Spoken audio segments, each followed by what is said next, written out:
Muito bem, então, pessoal, estamos aí para mais uma aula remota, né? O assunto da aula de hoje vai ser massa específica e densidade, tá? Que a gente vai ver aí a nossa última aula remota do ano de 2020, depois a gente continua em 2021, tá? Então vamos lá, vamos começar aqui, tá? Conteúdos que a gente vai ver hoje, tá? Primeiro, conceitos, né? Isso é muito importante compreender o conceito, tá? Então vamos lá. O conceito de massa específica, né? A massa específica ela é representada pela letra do alfabeto grego, que é o Mi. Parece aquele Uzinho ali que vocês veem no material, né?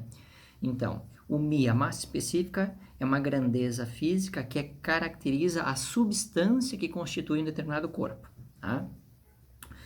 E como é que a gente calcula a massa específica, então, de uma determinada substância, né? A gente vai fazer a razão, né? A divisão entre o valor da massa da substância e o volume que essa substância ocupa, tá? Então, a massa específica vai ser a divisão, a razão entre a massa ocupada pela substância e o volume ocupado pela substância, tá? A massa que a substância tem, perdão, dividido pelo volume que a substância ocupa, tá? Então, essa é a forma de se calcular a massa específica. A massa específica é uma característica da substância, não?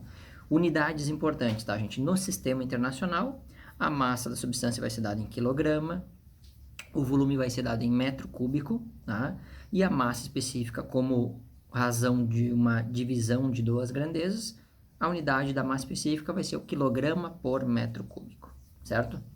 Bom, agora o conceito de densidade, né? O que é a densidade? A densidade é uma grandeza física que caracteriza um corpo, não um material, um corpo, tá? Então, se a gente considerar, então, um corpo que possua massa M e volume V, tá? A densidade vai ser a razão entre a massa do corpo dividido pelo volume do corpo, tá? Então, vejam, qual é a diferença, professor, entre massa específica e densidade? Se um corpo for maciço, né? Se ele for maciço, não tiver nenhuma região oca no meio, nada, for homogêneo, né? Que é o mesmo material que constitui o corpo todo ele. Se o corpo for maciço e homogêneo, a densidade será exatamente igual à massa específica da substância que constitui esse corpo, tá? Mas os corpos podem ter partes ocas, tá? Então, quando um corpo tem uma parte oca, essa parte oca é ocupada por uma outra substância que não a do corpo, né? Então, sei lá, pode ser ar, pode ser qualquer coisa, certo? E aí o que acontece? Essa parte oca vai interferir no valor da densidade quando comparado com a massa específica do material, tá? Então, isso é uma coisa que a gente já vai até falar um pouco mais, certo? Bom, unidades de densidade. As mesmas unidades de massa específica, a mesma unidade de massa específica, tá? Então, é o quilograma por metro cúbico, unidade do sistema internacional, certo? Vamos ao slide seguinte ali, ó. Bom, uma coisa importante, né? Apesar da unidade no sistema internacional ser o quilograma por metro cúbico, tá? Muito se utiliza de outras unidades, né? Que é o grama por centímetro cúbico, tá? A gente vai usar bastante nos exemplos e até nos exercícios. Grama por centímetro cúbico e o quilograma por litro também é utilizado, tá? E aí é importante ressaltar, tá ali, ó. 1 grama por centímetro cúbico equivale à mesma coisa que 1 quilograma por litro, que equivale à mesma coisa que 1.000 quilogramas por metro cúbico. Esses três valores representam a mesma coisa, a mesma quantidade, tá? São equivalentes, certo? 1 grama por centímetro cúbico é equivalente a 1 quilograma por litro, que é equivalente a 1.000 quilogramas por metro cúbico, tá? Observações, que é aquilo que eu já tinha começado a falar antes. Quando o objeto é maciço, sem partes ocas, né, e constituído de um único material, a densidade do corpo, então, coincide com a massa específica do material, da substância que constitui o corpo, certo? Para os líquidos, vejam, para um líquido nunca vai existir parte oca, né, gente? Jamais vai existir parte oca em um líquido, certo? A característica do líquido é justamente ocupar todo o espaço do recipiente onde ele se encontra. Então, para os líquidos, sempre a densidade de um líquido será igual à massa específica, tá? Para os sólidos, não. Para os sólidos depende se o corpo é oco ou não, se ele tem uma parte vazia ou não, certo? Se ele não tiver parte vazia, massa específica igual a densidade, ok? Seguindo então. Bom, se nós temos unidades diferentes, como o quilograma por metro cúbico e o grama por centímetro cúbico, e eles têm uma equivalência, como é que eu relaciono um com o outro? Então é isso que a gente vai ver agora. Como transformar, e aí eu botei um número ali como exemplo, pode ser qualquer número, como transformar 2 kg por metro cúbico para gramas por centímetro cúbico. Então, primeira coisa, é necessário lembrar que um metro cúbico corresponde ao volume de um cubo que tem arestas de 1 metro. Então, é 1 metro por 1 metro por 1 metro de altura. É um cubo, né, de 1 por 1 por 1 metro, conforme a figura que está ali do lado. Aí vale lembrar, né? 1 metro são quantos centímetros? 100 centímetros. Então, é 100 centímetros por 100 centímetros por 100 centímetros, tá? Bom, como é que eu calculo o volume de um cubo? É a aresta elevada ao cubo, ou seja, é 100 centímetros vezes 100 centímetros vezes 100 centímetros. E esse 100 vezes 100 vezes 100 vai ser igual a 1 milhão. Né? 1 milhão é a mesma coisa que 10 na 6. Tá? Então, 10 na 6 centímetros cúbicos. Bom, outra coisa que eu vou transformar é o quilograma para grama. Como é que eu vou transformar o quilograma para grama? Quantos gramas tem em 1 quilograma? 1000 gramas. Então, 1000 gramas, 1 quilograma, perdão, é igual a 1000 gramas, que é 10 na 3 gramas. Quando eu vou transformar 2 quilogramas por metro cúbico para gramas por centímetro cúbico, eu tenho que fazer a transformação das unidades. Então, vai permanecer o 2, o quilograma vai passar para grama, né? Então, o quilograma para grama é 1000, é 10 na 3. O metro cúbico vai passar para centímetro cúbico. 1 metro cúbico terá quanto? Terá 1 milhão de centímetros cúbicos, ou seja, o 10 na 6. Então, vai ficar 2, 10 na 3 dividido por 10 na 6, tá? Que é igual, o 2 multiplica o número lá de cima, né? Então, 2 gramas dividido por 10 na 3 centímetros cúbicos. 10 elevado a 3 é 1000. Então, é 2 dividido por 1000. Ou seja, quando eu quero transformar 2 kg por metro cúbico para gramas por centímetro cúbico, eu divido o valor por 1000. Então, 2 dividido por 1000, 0,002 gramas por centímetro cúbico. E essa é uma regra que vale sempre, gente. Então, é importante que vocês decorem a regra, né? Não vamos sofrer. Decora a regra e aplica ela. Tá ali o quadrinho ali, ó, né? Quando eu quero transformar quilograma por metro cúbico para grama por centímetro cúbico, de quilograma para grama, eu faço o quê? De quilograma para grama, eu vou dividir por 1000, tá? Quando eu quero transformar de grama, né, por centímetro cúbico para quilograma por metro cúbico, eu multiplico por 1000. Tá? Então, de quilograma por metro cúbico para grama por centímetro cúbico, divide por 1000. De grama por centímetro cúbico para quilograma por metro cúbico, multiplica por 1000. Certo? Tá? E essa regra é sempre assim. Muito bem.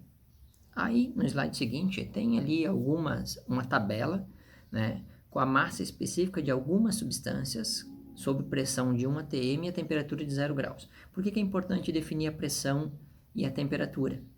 Vocês estudaram ano passado, né, no primeiro ano, os gases, e viram que o volume de um gás, o volume é importante para definir o valor da densidade e da massa específica.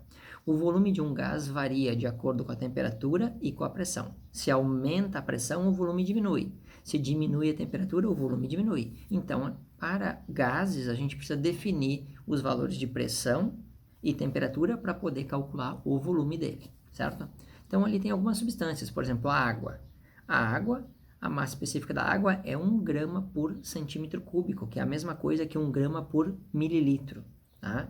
A água do mar, devido aos sais e outros elementos químicos, é 1,03 gramas por centímetro cúbico.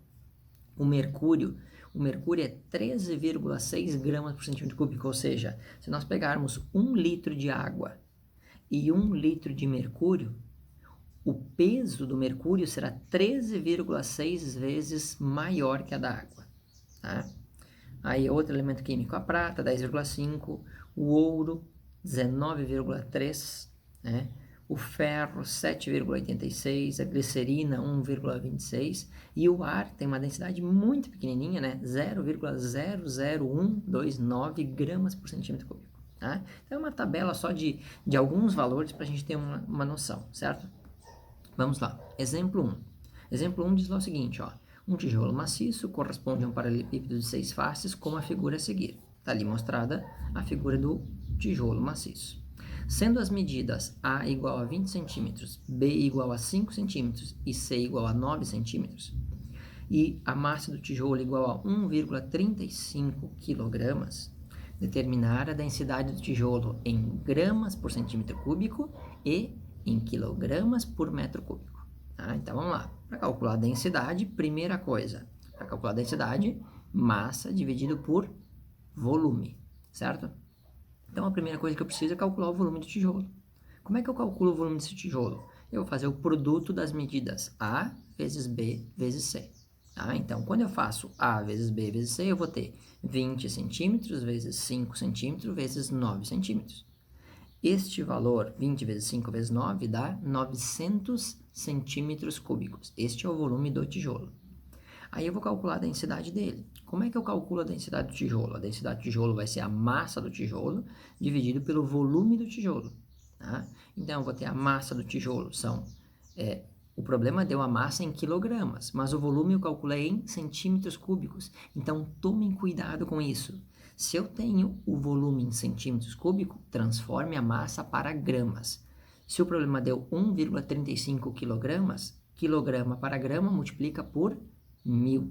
Então, eu vou ter 1.350 gramas, tá? 1.350 gramas dividido pelo volume, então, desse tijolo, que são 900 centímetros cúbicos. Quando eu divido 1.350 por 900, eu obtenho como resposta 1,5, tá? Gramas por centímetro cúbico. Ok? Muito bem.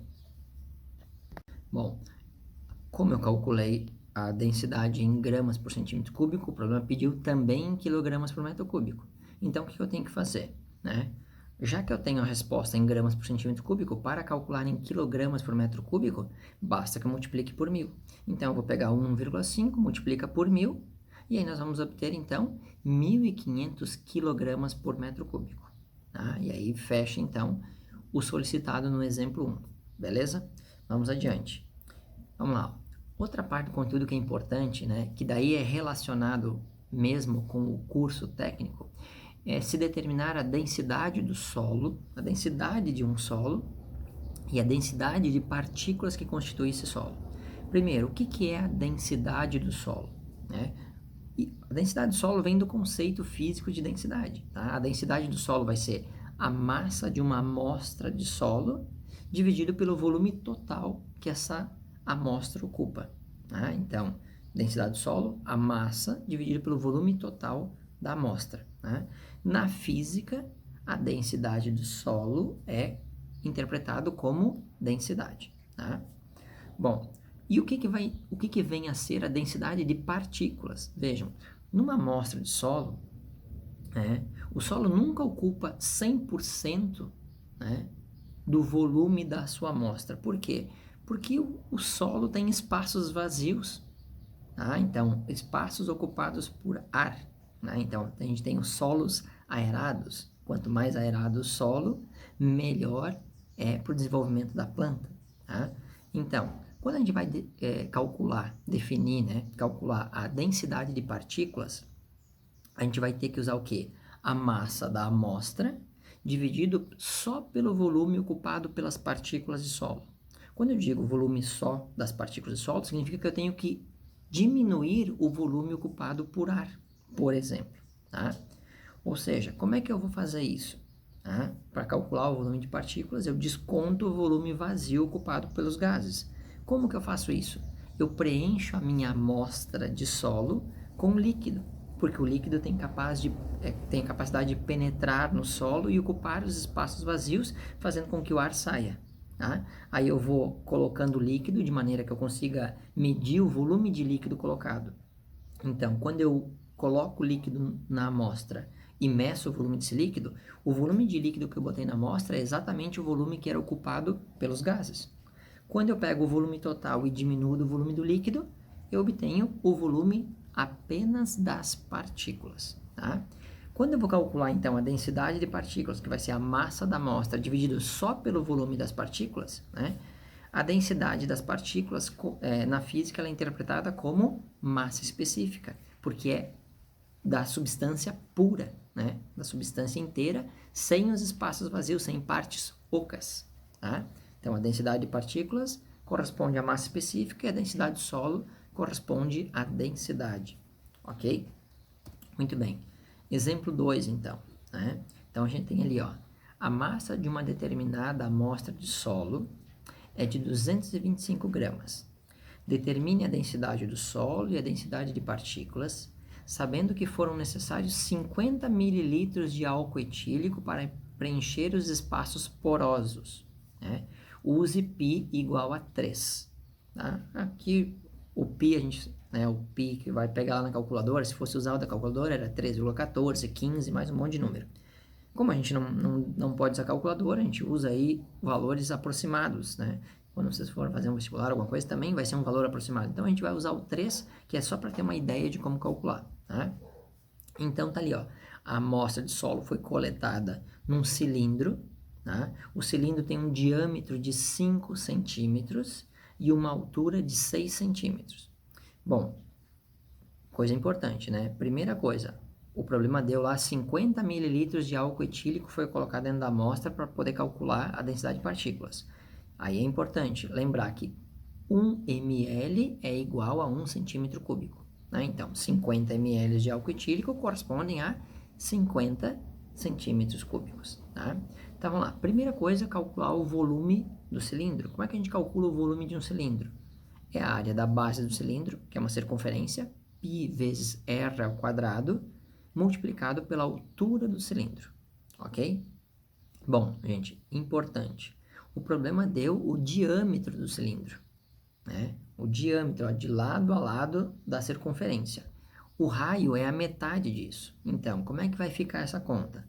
O volume do cilindro vai ser π, que o problema mandou usar 3 vezes. O raio é a metade do diâmetro, então é 2,5 elevado ao quadrado, vezes 6, que é a altura do meu cilindro, tá? Então, fazendo essa multiplicação, 2,5 elevado ao quadrado, né? Vezes 3 vezes 6, dá um valor final aí de 112,5 centímetros cúbicos, tá? Então, este é o volume do cilindro.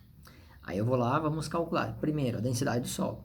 Como é que calcula a densidade do solo? É a massa da amostra dividido pelo volume total ocupado nessa amostra. Então, eu vou ter lá a massa 225 gramas, que foi o que o problema disse que tinha nessa amostra, dividido pelo volume total dessa amostra, que é de 112,5. Quando eu divido 225 por 112,5, eu obtenho 2 gramas por centímetro cúbico. O problema não pediu, mas se quisesse calcular em quilograma por metro cúbico, basta multiplicar por 1000. Então, seriam 2.000 quilogramas, né, por metro cúbico, né, a densidade desse solo. Bom, calculada a densidade do solo, a gente vai calcular agora a densidade das partículas, né, que corresponderia à massa específica desse solo. Então, a densidade das partículas vai ficar como? Vai ficar a massa da amostra dividido só pelo volume das partículas, tá? E aí o volume das partículas é o volume da amostra menos o volume do líquido que foi colocado dentro, certo? Então, eu vou ter lá a densidade. A massa da amostra é a mesma massa, né, do solo, 225 gramas, tá? Dividido por o volume da amostra, que é o volume do cilindro, 112,5, menos a quantidade de álcool etílico que foi colocado dentro, que é de 50 ml. Tá? Então, quando eu fizer 112 menos 50, vai sobrar um volume ocupado só pelas partículas de 62,5 centímetros cúbicos. Aí, dividindo 225 por 62,5, eu vou obter como densidade de partículas desta amostra 3,6 gramas por centímetro cúbico. Tá? Então, essa seria a densidade de partículas que constitui essa amostra de solo. Ok?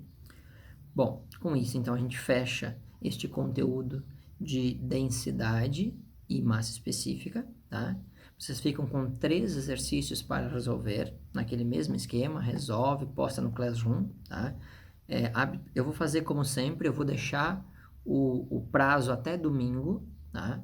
Mas saliento que sexta-feira encerra, vai terminar as nossas atividades letivas deste ano, tá? E a gente retoma as atividades letivas a partir do dia 18 de janeiro. Então, eu dei o prazo até domingo, mas se vocês quiserem entrar em férias sexta-feira, é importante que vocês entreguem até sexta, tá, gente? Entreguem até sexta-feira e aí vocês estão livres, descansem aí por esse um mês aí, né? Pra gente retomar, então, as nossas atividades letivas no dia 18 de janeiro. Ok, então, pessoal? Boa atividade para vocês nessa semana, né? Bom descanso aí no nosso recesso de um mês e até janeiro quando a gente retoma as aulas. Abração, tudo de bom, valeu, cuidem-se, saúde para todos aí, abração.